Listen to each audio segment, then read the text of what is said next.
PNB घोटाले के बाद उठी अफवाहों का बैंकों ने खंडन किया। पीएनबी में घोटाले के बाद उठी अफवाहों का बैंकों ने खंडन किया है। पीएनबी ने बयान जारी कर कहा कि बैंक से निकासी की कोई सीमा तय नहीं की गई है।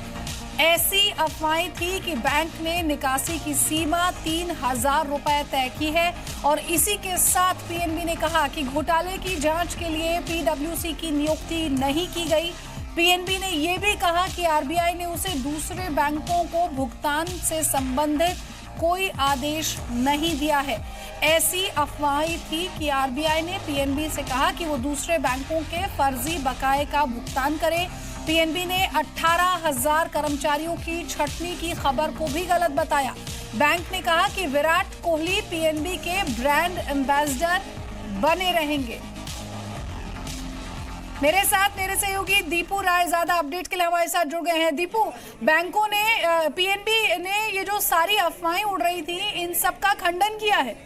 हाँ बिल्कुल अनिया, सबसे बड़ी बात कि पिछले फ्रॉड के बाद जो बैंक ट्रांजैक्शन में फ्रॉड हुआ उसको लेके तरह तरह की अफवाहें थी। सबसे बड़ी अफवाह ये थी कि 3,000 की निकासी की सीमा लगा दी गई है, कैप लगा दिया गया है पीएनबी के अकाउंट से। लेकिन पीएनबी ने इसका जोरदार खंडन किया है। करीब 5 पॉइंट्स पीएनबी ने बताए हैं जिसका सोशल मीडिया और बाकी मीडिया में दुष्प्रचार किया जा रहा है। पहला उसमें यह है कि 3,000 की कोई सीमा नहीं लगी है, आप जैसे चाहें उस तरह पहले की तरह आप निकासी कर सकते हैं। सेकेंड, जो आज दिन भर से मीडिया में छाई रही कि पीडब्ल्यूसी जो कि बिग 4 अकाउंटेंसी फर्म है उसको हायर किया गया है फ्रॉड को इन्वेस्टिगेशन करने के लिए, उसको भी पीएनबी ने नकार दिया है, कहा कि उसने पीडब्ल्यूसी को ऐसी कोई जिम्मेदारी नहीं दी है। दूसरा, विराट कोहली को ब्रांड एम्बेसडर से नहीं हटाया जा रहा है, यह भी अफवाह है। तो एक तरह से 3-4 ऐसी बड़ी बातें हैं जिसका पीएनबी ने जोरदार खंडन किया है। साथ ही इस बात का भी कि बाकी बैंकों को उसको पैसे लौटाने हैं और आरबीआई की ओर से ऐसा कोई आदेश नहीं आया है। पीएनबी ने कहा कि उसको इस तरह का कोई इंस्ट्रक्शन नहीं आरबीआई की ओर से कि वो फ्रॉड वाले अमाउंट लौटाने हैं। तो कुल मिलाकर के पीएनबी के ऊपर जो जोरदार हमले अफवाहों का चल रहा था उसको पीएनबी ने विराम दिया है, उसने जोरदार खंडन किया है। ठीक है, बहुत बहुत शुक्रिया दीपू राय इस तमाम अपडेट को हम तक पहुंचाने के लिए। तो इस वक्त की बड़ी और अहम खबर आप अपनी टेलीविजन स्क्रीन पर देख रहे हैं। पीएनबी में घोटाले के बाद जो अफवाहें उड़ रही थी उन सब से पीएनबी ने खंडन किया है। विराट कोहली ब्रांड एम्बेसडर लगातार बने रहेंगे। पीएनबी ने यह भी साफ किया कि इस तरह की जो बयान जारी जो आपने खबरें सुनी उसमें अफवाहों में एक ये भी था कि आप बैंक से सिर्फ 3,000 रुपए तक ही निकाल सकते हैं। इन सब खबरों का खंडन पीएनबी ने यहां पर किया है और यह भी कहा कि घोटाले की जांच के लिए पीडब्ल्यूसी की नियुक्ति कर दी गई है।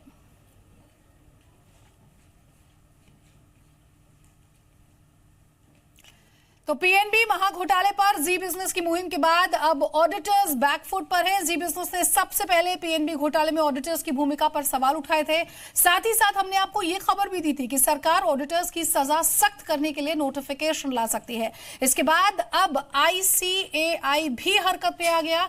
आईसीएआई ने पीएनबी और गीतांजलि जेम्स के ऑडिटर्स को कारण बताओ नोटिस भेजा है।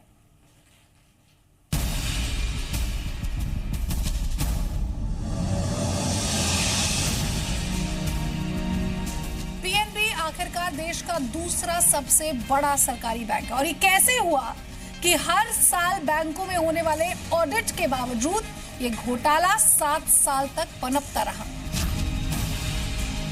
पीएनबी महाघोटाले में सबसे पहले जी बिजनेस ने ही ऑडिटर्स की भूमिका पर सवाल उठाए थे। बैंक का हर साल ऑडिट होता रहा, फिर भी 7 साल तक घोटाला क्यों नहीं पकड़ में आया? कैसे बिना ऑडिटर्स की मिली भगत के मामा भांजे की जोड़ी 7 साल तक देश के दूसरे सबसे बड़े सरकारी बैंक को चूना लगाती रही?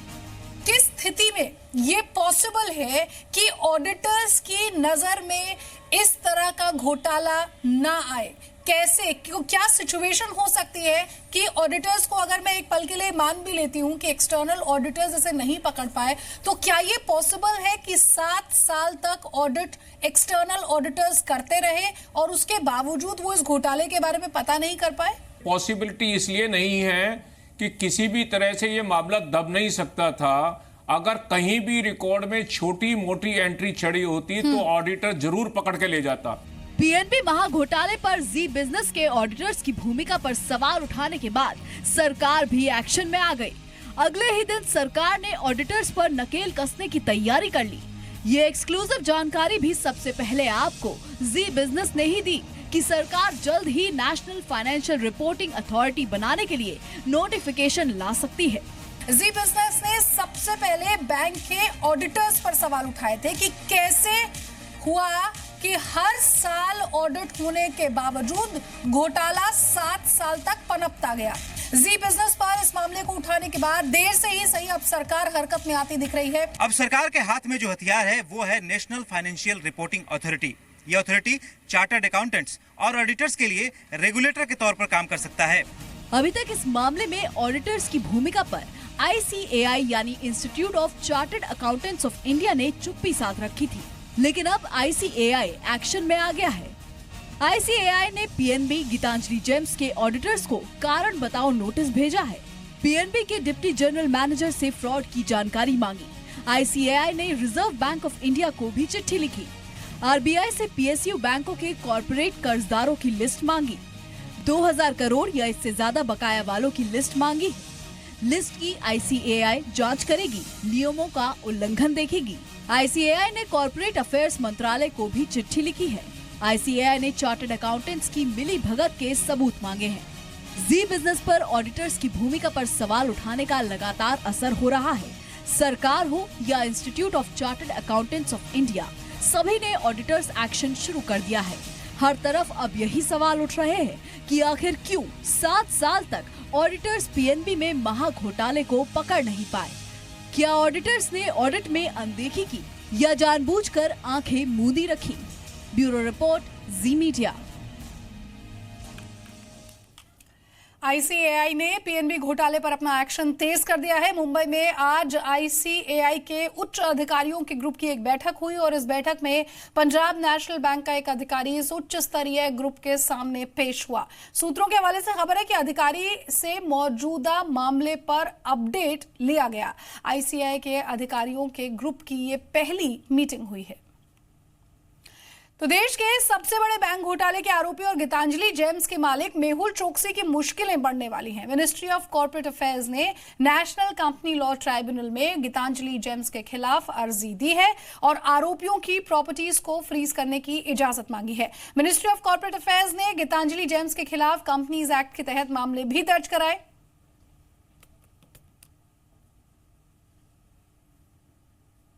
तो देश के सबसे बड़े बैंकिंग घोटाले के बाद सरकार जबरदस्त एक्शन में है।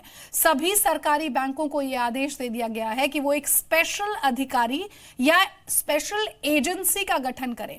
अब ये एजेंसी बड़े लोन यानी 250 करोड़ से ज्यादा के लोन की निगरानी करेंगे। बैंकों के एक कंसोर्शियम में 7 से ज्यादा बैंक्स नहीं हो सकते। इसके अलावा वित्त मंत्रालय ने भारतीय बैंकों की विदेशी शाखाओं पर भी सख्ती बढ़ा दी है। वित्त मंत्रालय ने 4 भारतीय बैंकों की हांगकांग शाखाओं को निर्देश जारी किया है। इसमें यह कहा गया है कि वो सभी खातों की दोबारा जांच करें और अनियमितताओं को दूर करें। इन बैंकों में SBI, bank of India, Allahabad bank और एक्सिस बैंक की विदेशी शाखाएं शामिल हैं। इन्हीं बैंक की शाखाओं से पंजाब नेशनल बैंक के लेटर ऑफ अंडरटेकिंग जारी किए गए थे और इसके बाद इतना बड़ा घोटाला सामने आया।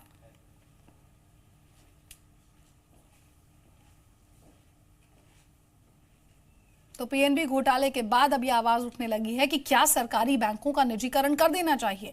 जब से PNB फ्रॉड हुआ है, सरकार और इंडस्ट्री बैंकिंग सिस्टम की खामियों को सुधारने में लगे हैं, जिससे भविष्य में ऐसा घोटाला दोबारा ना हो। और इसी सिलसिले में इंडस्ट्री बॉडी फिक्की ने वित्त मंत्री अरुण जेटली से मुलाकात की। उन्होंने सरकारी बैंकों के मर्जर और कंसोलिडेशन पर जोर देने के लिए कहा।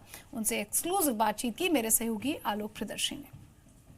इस वक्त जो बर्निंग इशू है वो PNB बैंक में फ्रॉड है सर, उस पर भी बातचीत हुई और बैंक प्राइवेटाइजेशन में भी बात हुई। इस पर बातचीत हुई। हमने कहा कि ये जो PNB का फ्रॉड है ये ऑब्वियसली इकोनॉमी के लिए, इंडिया के लिए अच्छी बात तो है नहीं, लेकिन ये स्ट्रे इंसिडेंट है। ये कुछ कॉरपोरेट्स ने इसका एडवांटेज लिया है। इससे साला जो बिजनेस सेक्टर है, कॉर्पोरेट जगत है, उसके ऊपर कुछ हानि नहीं आनी चाहिए। उनको जो क्रेडिट मिल रही है उसमें कुछ अड़चने नहीं आनी चाहिए। कुछ ऑब्वियसली बैंकों की प्रोसेसेस इंक्रीज हो जाएंगी तो थोड़ी बहुत तो दिक्कत आएगी, लेकिन वो जितनी स्मूथ हो जाए कि अच्छे कॉर्पोरेट्स हैं, अच्छे कंपनी MSMEs है, कंपनियां हैं, अगर उनको ज़्यादा क्रेडिट मिल सके और वो ज़्यादा ग्रो हो सके, ये बहुत अच्छा है।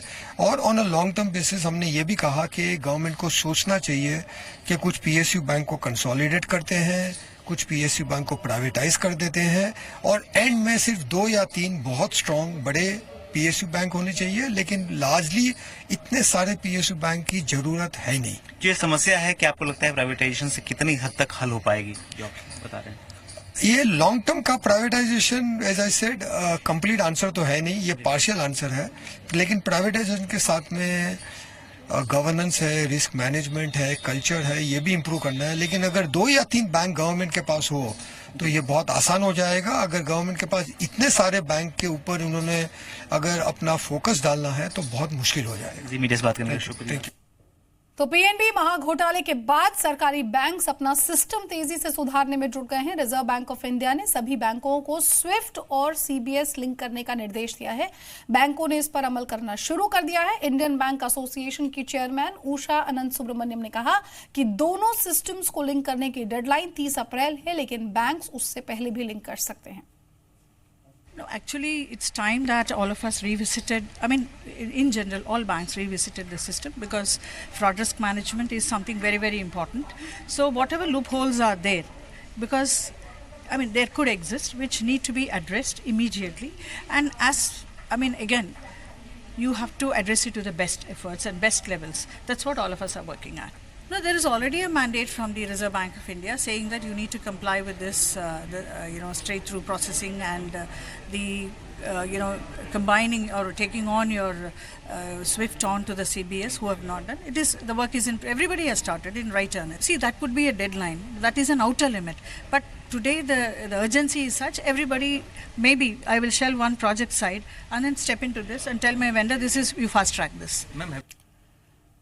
तो PNB जैसे घोटाले दोबारा ना हो, इसके लिए टेक्नोलॉजी ही एक रास्ता है। रिजर्व बैंक ऑफ इंडिया के पूर्व डिप्टी गवर्नर आर गांधी का कहना है कि बैंकों को हर वक्त अपनी टेक्नोलॉजी अपग्रेड करते रहना होगा।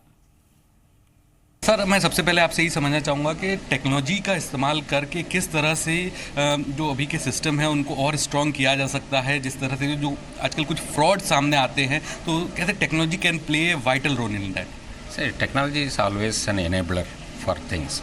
So especially wherever there is a chance or possibility of human error, to avoid that, technology always helps.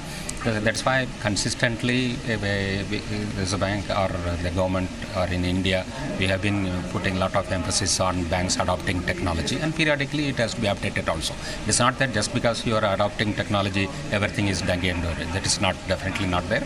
So the latest developments based on latest technology, one will have to upgrade the system periodically. Yes. So ever-present vigilance is important. Recently there have been case of PNB where I've seen that. I would not like. So we have seen that the linkage of SWIFT system and the CBS system can play also important. So do you agree with that? That there have been some all linkage can avoid these kind of frauds and all. See, different systems will always have this challenge of integration. It is not going to be easy for simply if we want to integrate, it is not possible. It requires a lot of efforts, a lot of resources also. So, but the idea is that people should recognize that something which is of two technologies, when it is not being integrated, one has to have extra monitoring and extra vigilant over those activities. That's what will be needed. Yes, sir. And from RBI point of view, what kind of vigilance or guidelines you used to keep on giving to banks? I am no longer with RBI, so I cannot answer previously, which kind of guidelines RBI gives to bank on technology front? So, technology front, that has always been there, that over the banks will have to use appropriate technology, periodically update that, upgrade that, and you should also have system audit of system audit of even information system resources, so that forever one should be vigilant. That's a key. तो सिर्फ नीरव और मेहुल नहीं बल्कि कई हीरा कारोबारियों ने बैंकों को भारी भरकम चूना लगाया है। बैंक स्टाफ यूनियन FBISU के मुताबिक देश में विलफुल डिफॉल्टर्स की कुल संख्या 5000 है और इन्होंने बैंकों को करीब 49,000 करोड़ का झटका दिया है।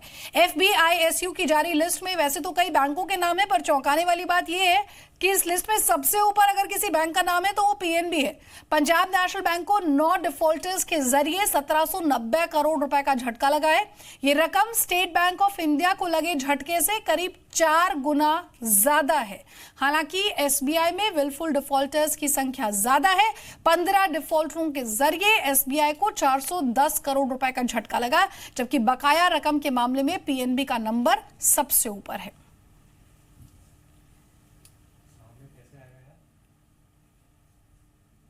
तो PNB फ्रॉड से सिर्फ सरकार ही परेशान नहीं है, बल्कि नीरव मोदी और मेहुल चोकसी की कंपनी में काम करने वाले कर्मचारी भी खासे परेशान हैं। कई जगहों पर नीरव मोदी के खिलाफ उसके ही कर्मचारियों ने मोर्चा खोल दिया है। ये 2 तस्वीरें हम आपको दिखा रहे हैं। पहली तस्वीर मुंबई के अंधेरी ईस्ट की है, जहां गीतांजलि जेम्स में काम करने वाले करीब 400 कर्मचारियों ने प्रदर्शन किया और अपनी बकाया सैलरी और PF चुकाने की मांग वो कर रहे हैं। दूसरी तस्वीर जो आप देख रहे हैं वो सूरत की है। सूरत में कंपनी की 3 यूनिट बंद हो गई और इनमें काम करने वाले कर्मचारी अचानक से बेरोजगार हो गए।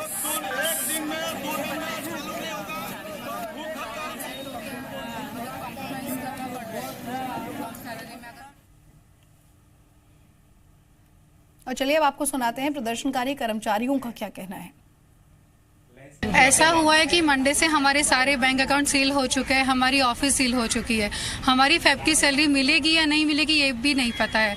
फिर और HR की तरफ से कोई इंटीमेशन नहीं है कि एम्प्लॉयज़ को रिजाइन करने बोले, ऐसा कुछ नहीं है। जो लोग डर के रिजाइन कर रहे हैं वो चले गए। अभी तक कुछ ऐसा कुछ इंटीमेशन भी दिए नहीं थे ऑफिस से किसी ने, ये ऑफिस बंद हो रहा है, नहीं हो रहा है कुछ भी। कल तक हम लोग काम कर रहे थे, आ रहे थे ऑफिस में। आज सुबह मॉर्निंग में डायरेक्टली देखा तो पूरा बंद था ऑफिस और इमीडिएटली हम लोग शॉक, पूरा इमीडिएटली हम लोग को शॉक पस है कि मेरा घर पे भी कोई कमाने वाला नहीं, मैं खाली अकेला कमाने वाले लोग। जो स्पैन हुआ है उसमें हमारी कंपनी का कुछ पार्टिसिपेशन है, ये हमको कुछ भी इंटीमेशन नहीं थी।